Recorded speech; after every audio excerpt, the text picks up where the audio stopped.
Hello everyone. Today I'm going to talk about our mutual friend Charles Dickens' 14th and last completed book. As you can see, it's totally massive. You compare it to Bleak House. So yes, the paper's bigger on this one, so I think there's more pages in this one. This could be his biggest book. Compare it to Little Dorrit. It's epic. It's epic. It's a masterpiece. It's very difficult to read, and I can understand why at the time it didn't do so well with the reading public, and it's really divided critics. This novel, those who love it and extol it and consider it his finest work, and those think it's a bit confused with a weak plot and unbelievable characterizations. So it was written 98. Sorry, I'm always doing this terrible with dates. Dyslexia of dates. 1864 to 1865. So it was serialized over a couple of years. Dickens is struggling a little bit in his life. So in 1963, his son dies in India, and his mother dies. And he has an argument with his good friend William Makepeace Thackeray, another brilliant Victorian novelist. And he's reconciled with Thackeray just before Thackeray dies. And accounts say that he was very visibly moved at Thackeray's funeral. And then while writing the novel, he writes letters to his friend John Foster complaining that he's kind of like he's drying up a bit. He feels that there's more perspiration than inspiration in some of his writing, and he's obviously conceived this opus, this shining final novel almost, as it were. I don't think he thinks that he's going to do much writing after this, and before he manages to finish it, he involved in a train accident which left him really traumatized. There was loads of injured and dead people after the train accident, and he and his companion, should we call her, Ellie Turnham, was on the train, and they attended to the sick and dying, and he also had to go back into the mangled wreck to retrieve some of this book. So the manuscript. So losing all that work for a man who's struggling to write, it's really tough. And the coincidence is that he dies exactly 5 years to the day after that train accident. So it seems to have had a big impact upon him. And of course, he's going through this terrible situation at home where, it's not pleasant. And some YouTubers obviously cast Dickens in a very bad light. He seems to have encouraged his wife to enter a mental institution after giving him 10 children. And he seems to have taken off with a younger woman who he's bought a couple of houses for. So it is all quite condemning and bad. And Charles Dickens is a superstar of his day, of course. His privacy is hard to find for him because he's always in the media spotlight. There's people who want to bring him down, no doubt. Obviously, his critique of society can't have pleased a lot of people. So, my God, to the book indeed. There's so much to talk about this book. This book is chocker full of things to discuss. It's a very dense text with the themes and the imagery and the characters all very cleverly intertwined into so many juxtapositions, clever parallels, foils, you name it. He's really pulled out all the stops to show what a considered artistic writer he is, and he's doing things with the novel again. He's wanting to push the boundaries, and maybe that's a good way to start. So the opening is different, very different to Little Dorrit, with the big set piece, and Bleak House with the big set piece. In this, he's kind of vague. He's because he normally says the date exactly and goes off into sort of major poetic writing to cover some of his themes. This one is really abrupt and to the point. In these times of ours, though concerning the exact year there is no need to be precise, So it's now basically, because this is the latest colonial Britain that he's revealing to us. A boat of dirty and disreputable appearance, with two figures in it, floated on the Thames between Southwark Bridge, which is of iron, and London Bridge, which is of stone, as an autumn evening was closing in. So we're on a river in a boat at night time. And then the second paragraph, which has been pointed out by, I saw a good YouTube video by the Dickens Society, where he talks about this second paragraph being very cinematic. And I must admit, the moment he pointed it out, I totally agree with him, because he's teasing us. He says that there's a man in the boat, ragged, grizzled hair, probably like me, and a younger woman who's strong, who's pulling the scullies, who's clearly his daughter, and they can't be this, they can't be that, and he's drawing us in. The camera is getting closer and closer to them until it ends with, but in the intensity of her look, there was a touch of dread or horror. All right, so Dickens is pulling us in. He's asking us to ask questions, basically, and there's something wonderful cinematic about it. And indeed, if you think about Dickens, generally, his very visual imagination, he describes every street, every person, every room, generally, in his books. You could picture it, and obviously no wonder there's been so many films made of his work, and plays and musicals. Even during his lifetime, there were plays made of his work. And I was going to say, he dies in 1870, and in 1889, Charlie Chaplin was born. So that's just a stone's throw away in time. And of course, by 1920, you've got Igor Stravinsky, the Russian movie maker, who made Great Expectations. In 1821, we have another masterpiece. We have The Kid by Charlie Chaplin, which you look at The Tramp. The Tramp seems to me to be the Artful Dodger growing up. There would be no Charlie Chaplin without Dickens. In fact, Charlie Chaplin reread Oliver Twist again and again and again, especially at the end of his life. You can see it, and if Dickens had lived a bit longer, he would have pioneered the cinema, because he's just interested in a mass audience. He wanted to reach people. Yes, he was an entertainer as well as an artist, and you can clearly see that he's trying to entertain us in this book with some... we're looking at the form of the novel, as well as two mind-blowing twists that dazzle you or leave you scratching your head, depending on how you take them. There's murders and there's false identity. There's so much that should be exciting and wonderful about this book. It also struck me, talking about the theme of the cinema, that this is it starts off like starts off with a dead body. You can't get better than starting off a story with a dead body. This is Bergerac or Inspector Morse or something. It anticipates so much, and it opens up asking questions. How did the body die? Who is it? Identity, and then we're presented this bleak world by the river.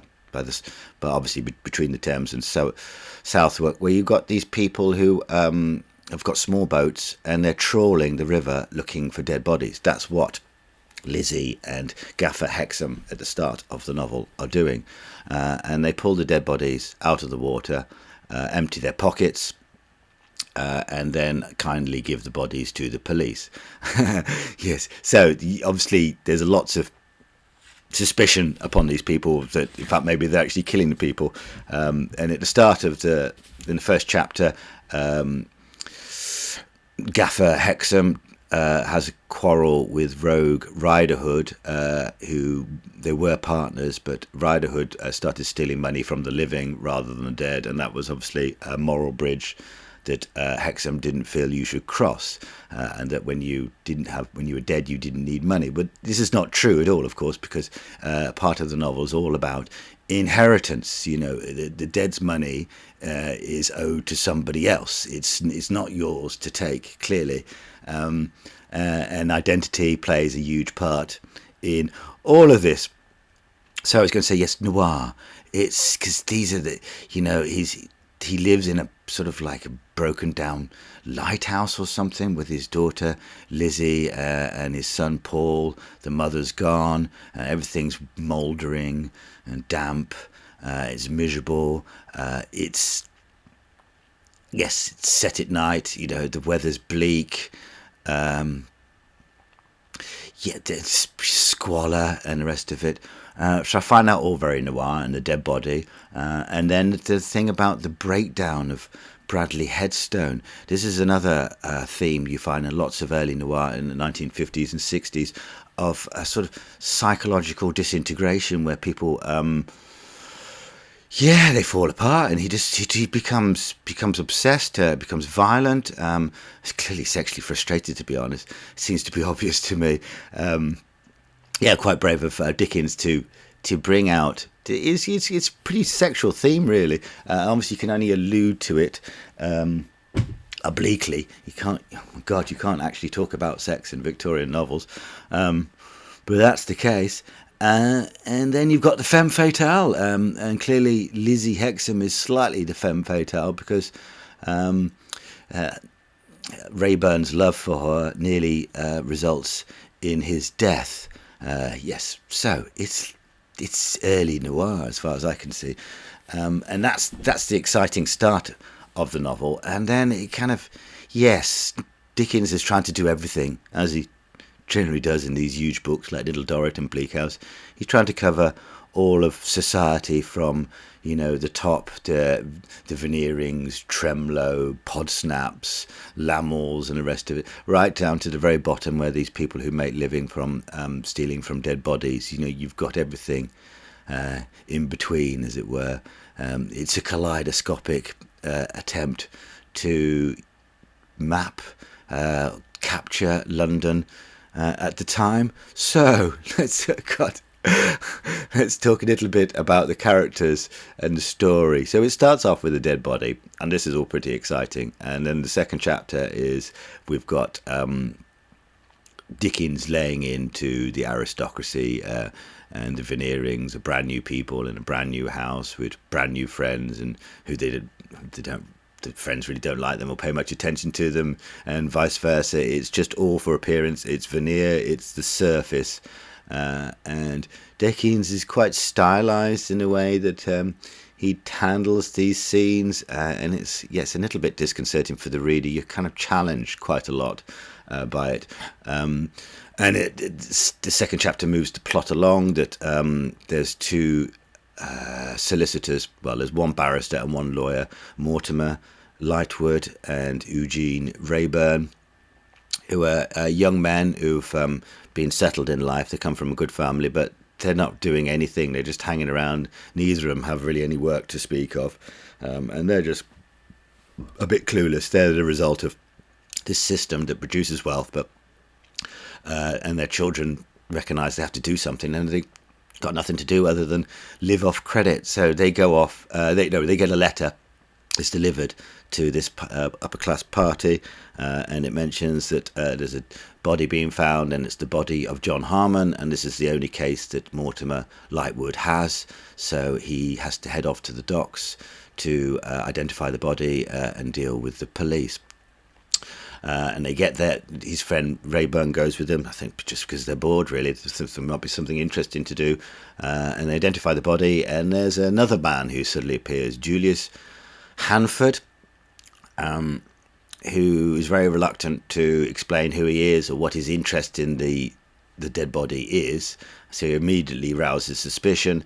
He has to write down his name and address before he can leave the police station, and then Dickens reveals that he's actually John Rokesmith. He kind of pulls the mask off, and he's somebody else, and he propelled into the story as somebody else. He becomes a secretary. He just for the boffins, but I jumped forward slightly. I've got to explain the inheritance, the terms that this novel sets out, which is a little bit ridiculous, I must admit. So there's John Harmon, who's made a fortune from collecting rubbish. Talk about this in a bit. and he stipulates in his will that his son, also John Harmon, is to marry a young girl that he's chosen from when she was just a few years old, so a clerk's daughter, so yes, sort of middle class, doing all rightish, and if he marries Bella Wilfer, then he's entitled to the fortune minus one mound, which Mr. Boffin can keep. All right, so John Harmon is coming back from abroad. Apparently he's worked in South Africa, so you see the colonies are kind of quite big in this, and in his writing, you know, where does the money come from? The money comes from abroad, stealing land from other people and probably getting them to work that land for very little or no money at all. That is the colonial model, isn't it, after all? So he comes back with a few £100s in his pocket, to not necessarily to marry Bella Wilfer, but to find out who she is. He's obviously intrigued. His father's just died and he knows the terms of the will, and he's come to see what's it all about, really. And we think he's died. So that's the thing, you know, you have to get, so marriage and money. God, this could be like this is Jane Austen on LSD, isn't it, really, in a way? So the twists and the turns revolve around this key point of inheritance and who gets the money. So everybody's supposing that Harmon's dead, and this means Mr. and Mrs. Boffin have amazingly come across a fortune, and he worked for Mr. Harmon, and he's described as illiterate but very kind-hearted, and generous, and a very positive character in the Dickens universe. And he accepts the money, but at the same time he wants to do right by those maybe who lost out because of the situation, and particularly Bella. So Mr. and Mrs. Boffin take Bella under the wing. They kind of patronise her, but they're giving her a better life. And Bella is, to start off, she's portrayed as a very mercenary girl who doesn't want to be poor, even though she's not poor. She wants so much more. She's shallow, basically, and far from likeable, and clearly, in Dickens' opinion, not worthy of marrying the hero of the novel. And the Boffins also, they want to adapt an orphan, which is brilliant. Unfortunately, the orphan dies, and that's quite sad. And then they get involved with Betty Higdon, who is she kind of looks after babies. And we see her in a mangle, you know, working really hard, and she's got an orphan with her, helping her to look after the children, called Sloppy, who seems to be have some mental learning disabilities, clearly. And again, yes, you see Dickens brings in quite a lot of the grotesque and the disabled in this. We've got Sloppy, and we've got Jenny Wren, Fanny Cleaver, who's got a very bad back, and seems to be tiny. Who else have we got? Disabled. Yes, so those two stand out for the moment. And I've got psychological problems as well. So the Boffins, they take the wealth, and they're quite humorous. You've got the situation where Mr. Boffin, he's a kind man, and he's led by his wife, and he assumes that his wife is her main mission in life is to follow fashion, and everything must be of high fashion. And we see them at the start of the novel. They're nouveau rich, and they're entering into nouveau rich society. Everybody seems to be somewhat nouveau rich. The Veneerings are just the brand new people. The Lamels have just got married, and suddenly they're moving in rich circles. Mortimer and Rayburn are kind of like second generation rich, so they're kind of different, and their attitude clearly shows that they're actually more tolerant of other classes in society, and they're better able to communicate with the other classes. And indeed, Rayburn marries beneath his position at the end of the novel. So we've got that, and then Boffin meets he meets Silas Wegg. I think is one of the best characters in this novel, and he's outside on the street selling ballad music. And Boffin comes up to him and says, yeah, now I'm rich. I really need to know more. I want somebody to read to me. Can you come and read to me? And he's bought these 7 volumes of The Rise and Fall of the Roman Empire by, I forgot what his name's, quite famous. And there's a lot of humour referencing this book and going through the rises and the falls. And what I like about Silas Wegg, it took me a bit of a while to realise, but he's one of the few people getting pissed in this novel. Do you see a lot of the other books? There's a lot of good cheer. There's people getting together, having drinks, and behaving a little bit sillily. And we only see this from Silas Wegg and his partner in crime, Mr. Venus. And he disappears. He's at the start of the novel, and he's set up in the bower where Mr. Boffin could visit him and get read to. With all these mounds of dust in the backyard. And then he disappears until page 400 or something. And this is kind of the problem in the novel. It becomes directionless in the first half. You're just kind of struggling to see where is this going forward. But anyway, to return to Silas Wegg, it's hilarious that they find another will in the mounds, which shows that in fact Mr. Boffin doesn't inherit the wealth of John Harmon. In fact, it goes to the taxman, and they plan to bribe Mr. Boffin for as much as they can get of his wealth. And you've got this one humorous scene where Mr. Boffin comes to them, and he's suddenly obsessed with the life of misers, and he wants Wegg to read to him all these stories of misers and how they save money and how they stash money around the house, and he's trying to read to Boffin, but at the same time see what Boffin's looking at, convinced that he's just like a miser who stuffed notes up the chimney or under the floorboards, and it's just great. It's almost like Charlie Chaplin slapstick humour of them following him around, trying not to be detected that they're looking at him, that they're following him, and they're drunk at the same time. It's brilliant Dickens, and that's a little bit of what's missing from this. And I think what Dickens realised is missing from this book is the humour, the lightness, the things that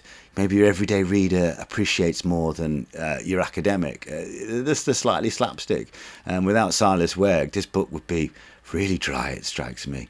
And then, of course, Silas Wegg gets his comeuppance in the end. So, God. Yeah, the experience of reading this book, loved the start, and then it just seemed to drift, and I couldn't, who is our mutual friend?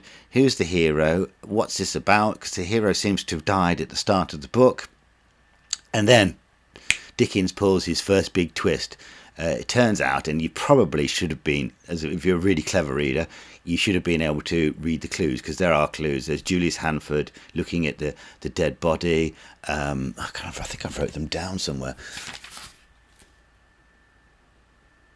Yes, and then John Rokes Smith. These characters that come out of nowhere. He's planting little clues, but then you've just got this internalisation moment and a bit of a backstory happen where John Rokesmith reveals to the reader that he's in fact John Harmon, and that he wanted to see the lay of the land, so he swapped clothes with somebody else that was coming to London at the same time, and that person dies, and he was drugged, and he had jumped out of a boat, and he nearly died as well. And so that's all this kind of dramatic stuff going on. It's proper action, and in a movie you could make a lot of these scenes. But then suddenly it starts to make sense to me. Okay, so he is the centre of this novel. And then it occurred to me, yes, he's the outsider, just like Arthur Clennam at the start of Little Dorrit. You've got the person who comes from abroad, so he comes from South Africa, Arthur Clement came from China, and they're obviously well educated, and they've got practical skills, and they're self-made men. The colonies have made them, clearly. See, this is where, and then people talk about, I need to go to the colonies. Rayburn and Mortimer think that they could possibly have more work, legal work, if they go somewhere else. The Lamels realise that when they don't have enough money, that they have to go abroad. You know, there's possibilities there. There's a sense in London that nobody can get money, and the one person with money, Noddy Boffin, is this kind of fool, and it's a very undignified scrabble for money, really, all the time. So he's the outsider, and the outsider is the catalyst, just like a little dollar. It drives things forwards, and then clearly Dickens is laid this massive twist upon us, and we realise that John Harmon has got an agenda, and his agenda seems to be he wants to stay near his fortune. That's why he becomes the Boffin's secretary, and he wants to see what Bella's like, and he discovers that she's really beautiful, must be said, and he sees potential in her, but he realises that she's superficial and has endearing points. She loves her dad, who she bizarrely calls him cherub all the time and patronises him like a mother-son relationship, and that kind of is echoed by Jenny Wren, whose father, she treats her father like her naughty son as well. So yes, there's just teeming with parallels, this book. My God, any undergraduate could take this book and write something amazing about it, because if you study it, there's just so much there. There is just so much there. So yes, he seems to be falling in love with Bella Wilfer, and then there's another twist coming, but I'm not going to talk about that a little. So much. Yes, maybe I should just jump straight into that. I tried to write notes as I was reading this thing. Yes, you could bring this one to a desert island, I reckon. Maybe not your favourite book, but you'd always see something new in it. Sometimes we just go straight into the second twist, which critics have complained is unrealistic. Where I think this is. Yes, Dickens was attempting something very clever here, but whether he pulled it off or not is unclear. This is what he planned. So he's playing with the reader a game. So we think, all right, we understand now. John Harmon is actually really alive, and he's in disguise as John Rokesmith. And then we see Mr. Boffin, as I mentioned, starting to become a miser and fall out with John Rokesmith. And we, the reader, are meant to assume that this is genuine and that Mr. Boffin has been corrupted by money. This has seemed very believable. Money corrupts, after all. Dickens points this out again and again and again and again. And then right at the end, the final twist is, no, actually Mr. Boffin and John Rokesmith and Mrs. Boffin were all in on the secret all along, and Mr. Boffin was always going to give the inheritance to John Harmon, and they just pretended that Mr. Boffin was a miser and pushed John Rokesmith out just to test Bella Wilfer.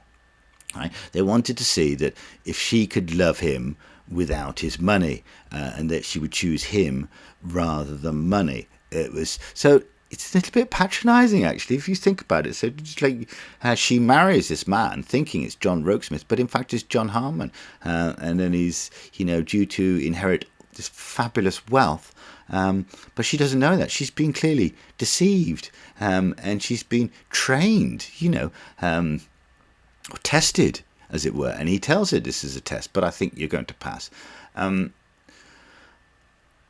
It shows her moral worth and the rest of it, but it struck me, if I did that to somebody, I think I might get a bit of a slapping, basically. You are taking a lot for granted to lie to somebody like that and to marry somebody under deceitful circumstances, but it's a moral quandary. And Dickens doesn't really want to get into that too much, because I don't think it fits into his plot. Because at the end, yes, it reveals that there's all harmony between the Boffins, and he's not a miser, and John Harmon can collect his money, and they can all live happily ever after in wealth. Yes, and I quite like the end of the book. He spends more time rounding it off, and I think he kind of realizes his maybe his fond farewell.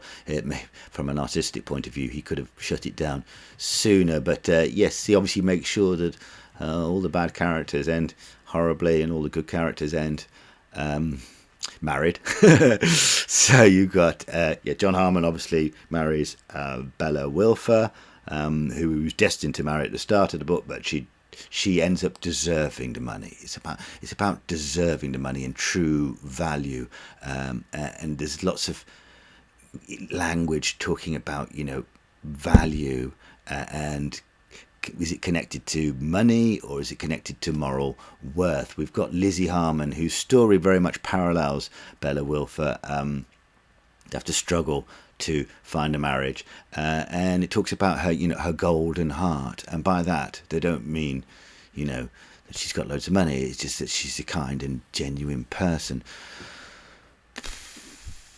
What am I talking about now? So yes, the endings, and then we've got, yes, as I said, one of the noir aspects and one of the better parts of the book is the situation with you've got Lizzie and her younger brother Paul, and they're living in poverty, and then their father dies, and she has to go off to stay with the doll maker, and he gets picked up by a headmaster who seems to be a philanthropist at the start of this book.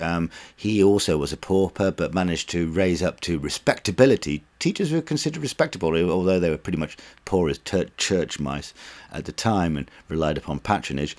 And so he's taken the young Paul on and taught him in a very mechanical and painful way, very much like Dickens talks about in Hard Times. But he seems to be a good character, and then he meets Lizzie, and it all just falls apart for him really badly. And I think it's a brilliant dissection of psychology you get from him, that he becomes more and more frustrated, and he's trying to stick to this Victorian schoolmaster posture, and even when he's trying to court Lizzie, he's putting it in these sort of didactic and sort of cold, rational terms about why she should love him, because he's looking after her brother, and that he would be the best match she could have, and he will raise her in society. He can't address his love. And he can't admit to his own sexual obsession, really. He's just frustrated when it's so unfair, because there's Mrs. Peacher in the school who's clearly besotted with him, and he should just be, totally getting into that, and that might relieve him a lot of the tension and prevent his unpleasant ending. So he becomes obsessed with Eugene Wrayburn, who also takes an interest in Lizzie, and he goes to the barrister's office. And you think he's kind of got a point, really. I'm trying to help this boy, and I don't appreciate your meddling. And he seems to take a very principled stance. And Rayburn's I can't be asked to talk to you, mate. You're just whatever. Talk to the hand. Rayburn doesn't come across as very positive from that, but as it progresses, you realise Rayburn's the same one, and Bradley Headstone, there we go, it's the names thing again, is clearly off his rocker, and he becomes obsessed with Lizzie, so much so that she has to flee London and go and work outside of London in a mill, which the Jewish person organises for. I should talk about Rhea in a bit. To escape this madman, only he can't be escaped from. He starts following Eugene Wrayburn around. He's convinced that Wrayburn is secretly seeing Lizzie, and he just spends all his waking hours when he's not working scouring London, following Wrayburn around, becoming more and more mad, trying to, we're not sure, trying to get Lizzie's love or just kill Wrayburn. It's never clear, and it gets to the point where he meets up with Rogue Riderhood, who's he's one of the big villains of the piece. This is the former partner of Gaffer Hexam, and they sort of form an alliance where he's he was working the river, but now he's working the locks. Riderhood, after being drowned but coming back to life again. The water theme is massive. And Headstone so stays with him and starts dressing like him, and it becomes clear to Headstone, to Riderhood, that he's trying to impersonate him so he can commit a murder and then pin the murder on the locksman, the poor locksman, who would suspect this very polite, proper teacher. It must be the rogue.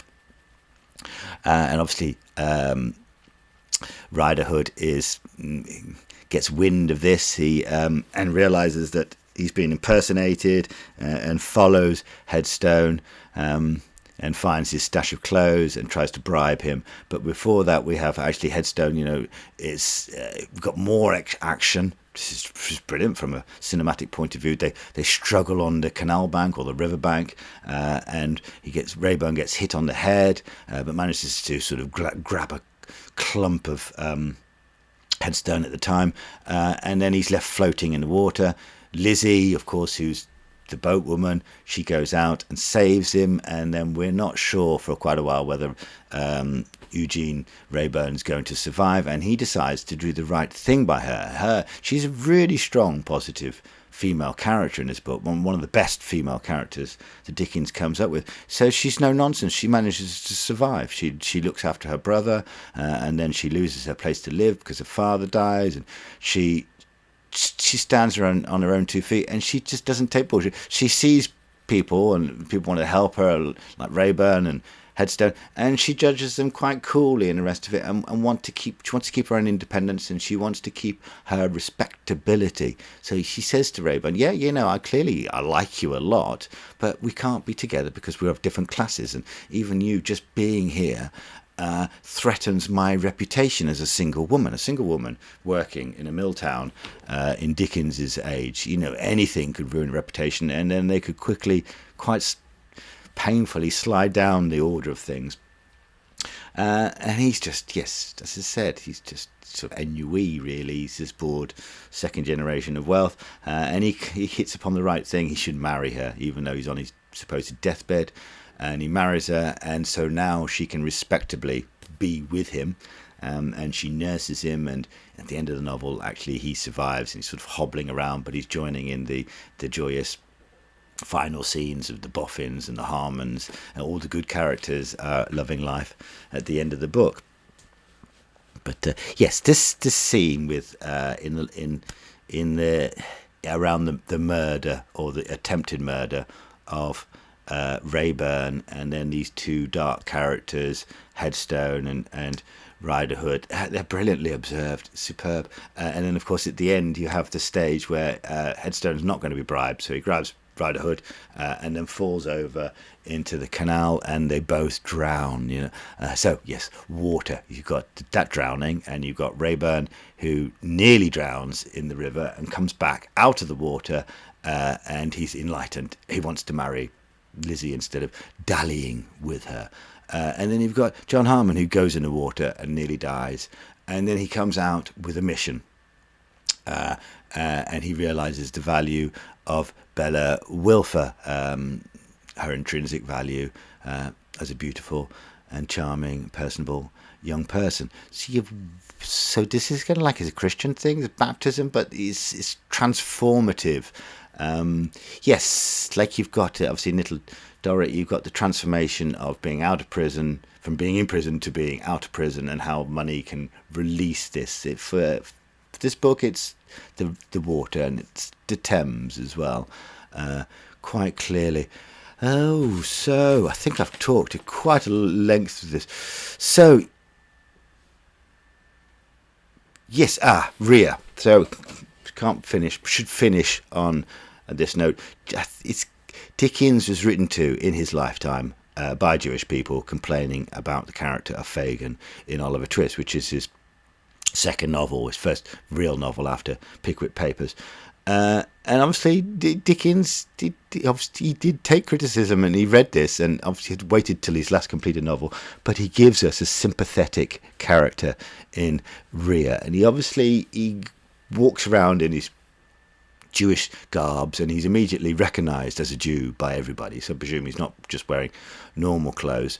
And he's in this insidious situation where he's just a collector of debts. He's not actually the holder of the debt. He's just working for fascinating Fledgeby, who's this aristocrat who hides behind the Jew and makes people believe that it's the Jew who's really the moneylender and the person bringing ruination to people's lives.